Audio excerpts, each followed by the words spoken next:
dañ nekk ci benn dëkk boo xam ne li fi xew temps yi ñuy agressé acteurs culturels yi du ma wax sax musiciens yi rek acteurs culturels yi lay wax loolu mësul am Sénégal ah loolu nag ñun en tout cas man en tant que président de SAIWI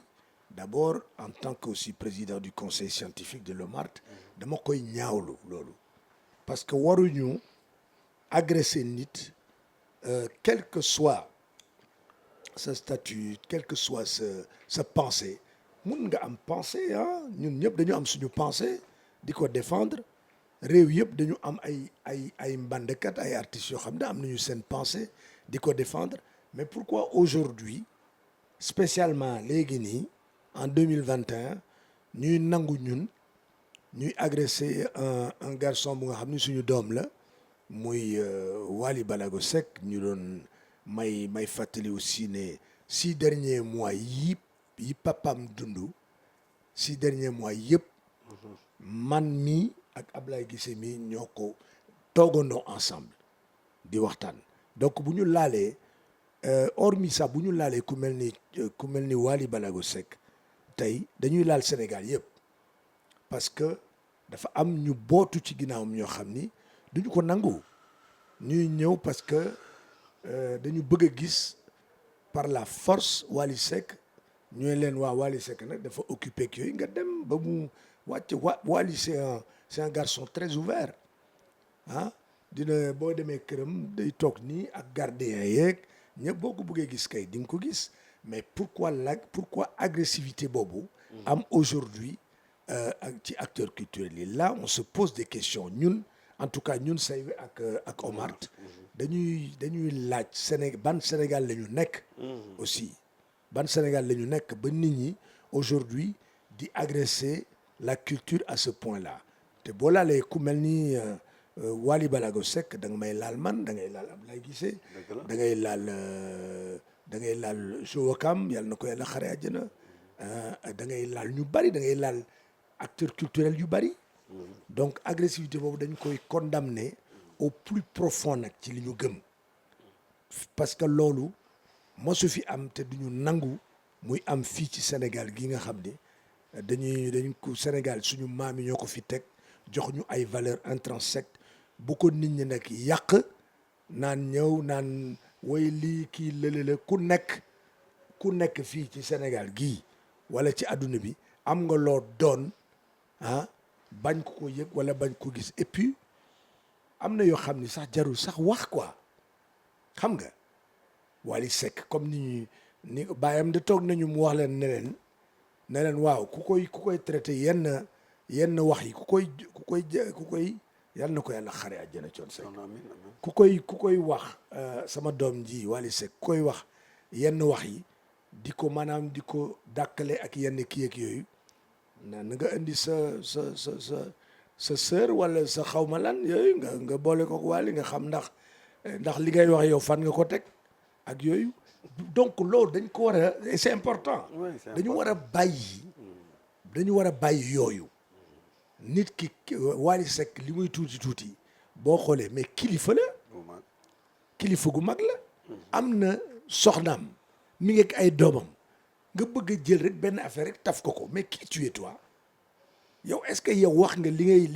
ngay def yow gis nga ñun naa la wax benn affaire le comportement l'artiste est libre l'acteur culturel est libre du affaire colin rek ñun gis nga dans les années 70 68 69 ici xam nga on est dans le même Sénégal les rues n'ont pas bougé les gens ont bougé dans leur tête mais ñun dañ daan sol fii solu yu gën a graaw yooyu ñun mais da nga ñun sol nañ fi un artiste doit être libre boo xoolee quand tu vas au Nigeria nga dem Côte d'Ivoire nga dem États-Unis nga dem Mali gii nga dem Gambie gii mais artiste tu es un homme tu es un vendeur de rêves tu es un marchand de bonheur xam nga et puis l'art la musique surtout traduit les aspirations les plus profondes des personnes le bon suprême l'élan qui le pousse vers son Dieu s'exprime en musique ou en art en général nit ki da nga war a am liberté wu sol sa ay carax liberté wu sol sa ay sa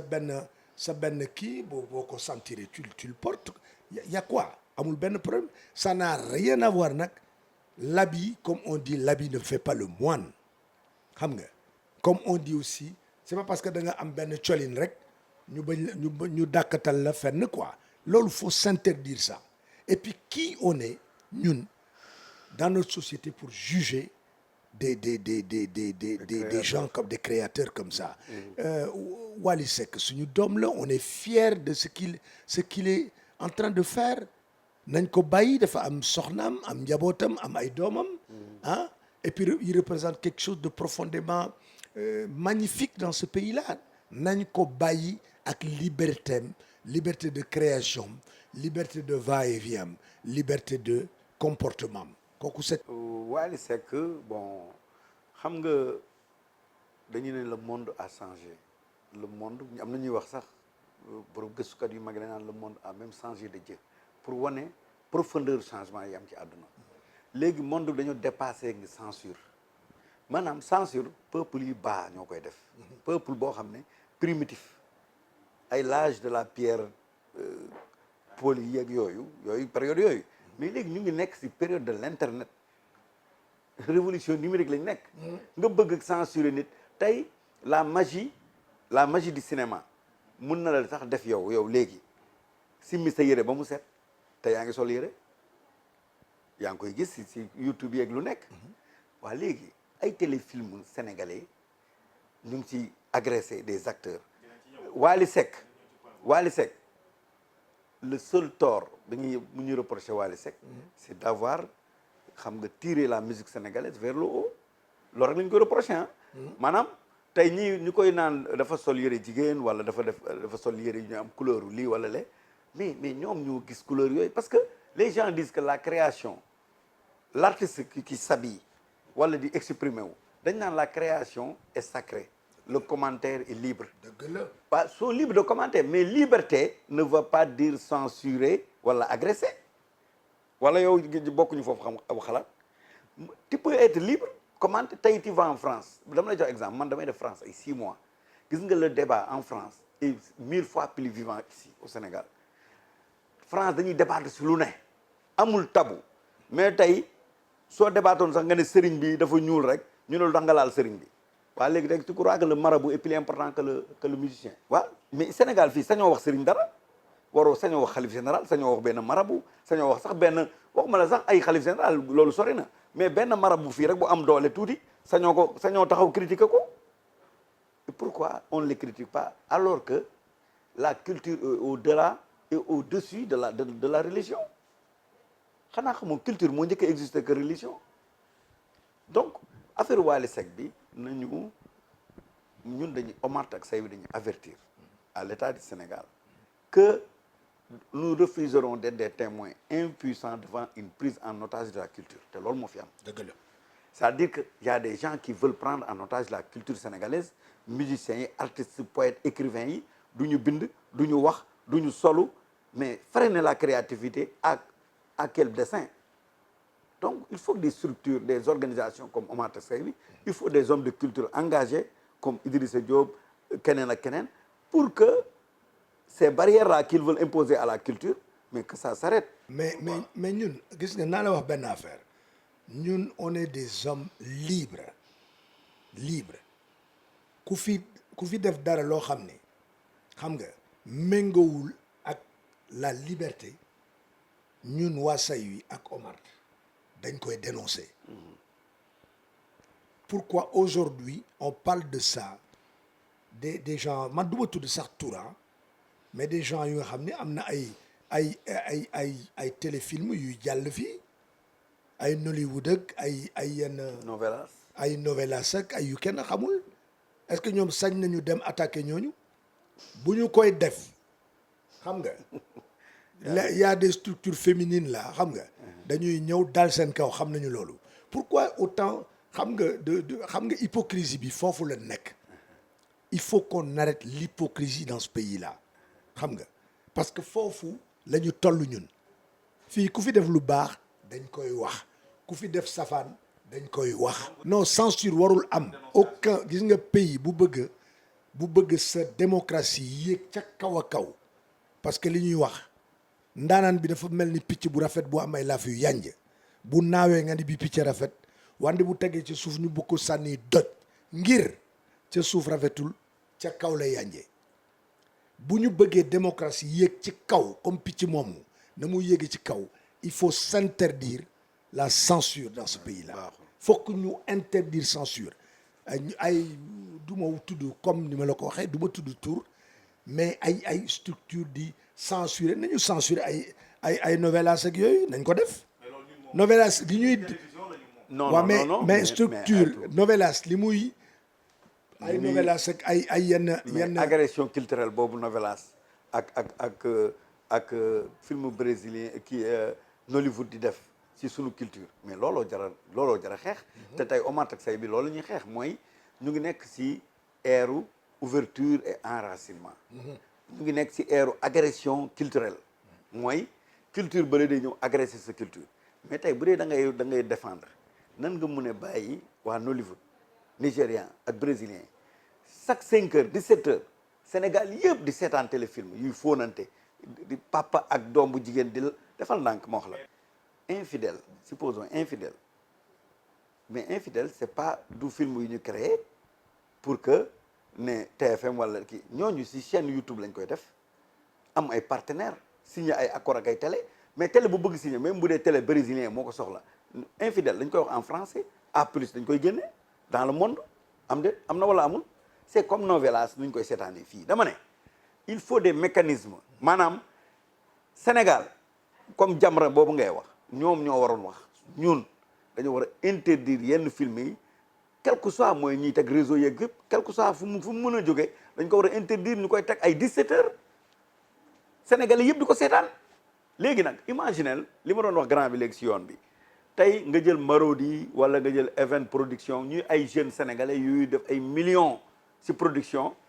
nga ne ñoom seen film du daw Sénégal alors que novelas yi ak Nollywood di daw Sénégal. mais non attends mais novelas am na séquence chaque novelas yëpp séquence yëpp day pervertir. waaw mais li ñuy indi du ñu ko jox ñuy consommer mais li ñuy jox ñuy consommer aussi ñun dañ ko war a rejeter. waaw loolu dëgg loolu combat la mais lii tamit combat la. mais ñii ñoo ko war a combattre Jamra moo war a combattre novelas yi ak Nollywood yi ba pare soog am légitimité pour wax ci téléfilm Sénégal yi. non loolu tricage rek la loolu c'est pas une réalité. non xale lu mu gis day yaakaar non c'est-à-dire mais xale yaa ngi gis lu raw loolu si novelas yi ñu ngi koy gis. yow xam nga loolu qu'on dépasse. oui qu'on dépasse. et dépassionne. qu'on dépassionne et qu'on dépasse le stade primaire de la réflexion. déggoo ma de. dégg naa waxati naa de. ma ne ko waxati naa de. bilaay foofu la de li nga ma ne ko il faut qu'on dépassionne et qu'on dépasse le stade primaire de la réflexion. Sénégal lañ nekk fii yàlla def na yàgg nañu ci suufu Sénégal gii lool te yàlla nañ fi gën a yàgge noonu ay ati at comme ni fi guy yi suñu baobab yi yàggee ci suuf si yàlla nañ fi yàgge noonu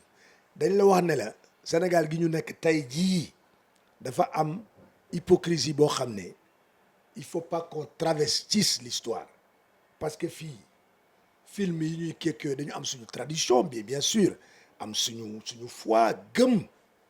subhanallah bu baax a baax gëm suñu culture gëm yonent bi sallallahu alayhi wa sallam paix et salut sur lui gëm suñu culture suñu aada ak suñu cosaan rek la ñu am la ñu gëm mais am na yoo xam ne comme ni mu ko doon waxee tout à l'heure suma papa ji Ablaye Guissé gis nga dañu toll ci jamono joo xam ne mën nga toll fu la neex def ay trucage yu la neex def ay kéeg yooyu c'est que il faut foog ñu am beneen xaw ma naka laa la ko mën a waxee mais naa ko jéem foog ñu am beneen jàngat ci lecture sur suñu culture c'est quoi ce truc d'interdire des matchs am na yoo xam ni bon jaru ko quoi yi Marodi di def ak ay yenn structures yi fii nga xam ni comme ni mu ko waxee ils emploient des mais des milliers de jeunes sénégalais et di investir di kii mais ñooñu c'est pas tout ce qu'ils font n'est pas aussi magnifique mais naa la wax benn affaire dëgg gu jëkk mësuta am ci njuumte rek la ñuy jëlee dëgg képp ku mësuta juum doo mën a xam fi dëgg féete il faut pas que nit ñi defe ni ñoom ils détiennent la vérité quoi. Exactement. C'est-à-dire dañu téye dëgg bi rek di ko ñoom ñooy dëgg bi c'est faux. c'est pas vrai. dëgg bi benn dëgg rek la mooy subhaana taala. non mais xam nga ciblage baaxul xam nga Jamra Mame Matar Gueye man je l'appelle souvent c'est-à-dire que ciblage baaxul. suñu xarit la sax. suñu xarit la mais ciblage baaxul xam nga luy ciblage mooy benn affaire jóg na rek yow man je leur gis naa leen barki démb ñu ne dañuy signer accord ak direction de la cinématographie mais la direction de la cinématographie pour war na ne culture Sénégal rek dafa nërmeelu maanaam politique culturelle amuñu ko. direction de la cinématographie ministère de la culture lan lay dox di signer ay accord ak des organisations islamiques mais la culture n'a pas besoin de soxlawul loolu. culture ay mécanisme la tey jeunes yi tey producteurs yi éditeurs yi bu ñu leen mettre dans des conditions idéales dañuy mel ni comme États-Unis comme France dañuy nekk industrie culturelle mais tu signes des accords avec des censeurs des gens qui disent que ñoom ils sont là pour censurer. Non, des contrôleurs, on peut dire. mais ban contrôleur contrôlé wuñu dara contrôlé wuñu dara. dañoo mën a contrôler création dañu mën a contrôler création. création kan moo ko mën a contrôler. yow nañu bàyyi gis nga Sénégal yooyu nag quand même Sénégal gi il faut ñu bàyyi. di wax di kékkëy gis nga. di ñun raay fii quoi di raay déglu ma fii dama lay wax benn affaire gis nga c'était le 5 avril 1974 man maa nekk musicien bi njëkk a woy Serigne Touba fii ci Sénégal gii ñu ne. ci mim réew. comme musicien dans la musique moderne man mii maa ko njëkk a woy Serigne Touba c'était le 5 avril 1974 on parle de quoi ba ma koy woy man mais ñoom booba temps xëy na judduwuñu sax wala ay xale yu ndaw la ñu woon comprendre nga où est le problème de prendre de téye defe ni rek vérité absolue bi daal ñoom ñoo ko téye vérité absolue subhana taala rek la xam nga exactement. ñun ñëpp dañ fiy jógee ñëpp lépp fiy jóge ci boppam sax day dem jóge ci boppam daf fiy jóge donc il faut que ñu def attention bàyyi xel ci loolu ñëw naan way et puis la vérité là nañu bàyyi loolu c'est quoi ce Sénégal que nous vivons aujourd'hui di agresser ay acteurs culturels. non defal ndànk baara ñun suñu mission du ñëw di censurer ay séquences. waaw non attends non déglu ma Evenprod ak Marodi xam nga ban droit la ñu am ban devoir mooy promouvoir la culture sénégalaise ci forme bu gën a rafetee loolu devoir boobu la ñu am. waaw déglu ma bi mu gën a rafetee léegi nag quant aux nouvelles techniques maanaam ay trucage parce que séquence boobu ngay wax yow gisoo xale bu jigéen bi simmeeku montage la séquentiel lañ jël ay séquences la jël monté ko ba jox kii seetaan rek ndaw si simmeeku na mais en réalité. et puis du dara génie la génie créatif rek la de l'image. léegi nag dama lay expliquer bul xool loolu xam nga looy xool yonent bi nit dafa mës a takk ay lunettes sallallahu alayhi wa sallam di xool mbir mi salté yonent bi ne ko simmil sa verre mu simmi ko ñu fomp lunettes yi mu takkaat lunettes yi xool mbir mi leer yonent bi ne adduna nii la bul sol ay lunettes mu salté loo gis lu ko gis rek nga defee ne lii dafa salté c'est pas ça la vie xoolal image séquence yooyu xoolee ko façon boo xam ne day yee nit maanaam infidèle quand on parle des xam nga lu mën a yee gis nga il faut banaliser les tabous gis nga tey man sama doom bu jigéen damay waxtaan ak moom ci aspect mariage aspect génn ay jigéen ak góor ak nii ak nii moytul ëmb moytul lii mais boo ko deful ak sa doom mais bu génn ñu nax ko y a pas tabou surtout culture en matière culture création amul tabou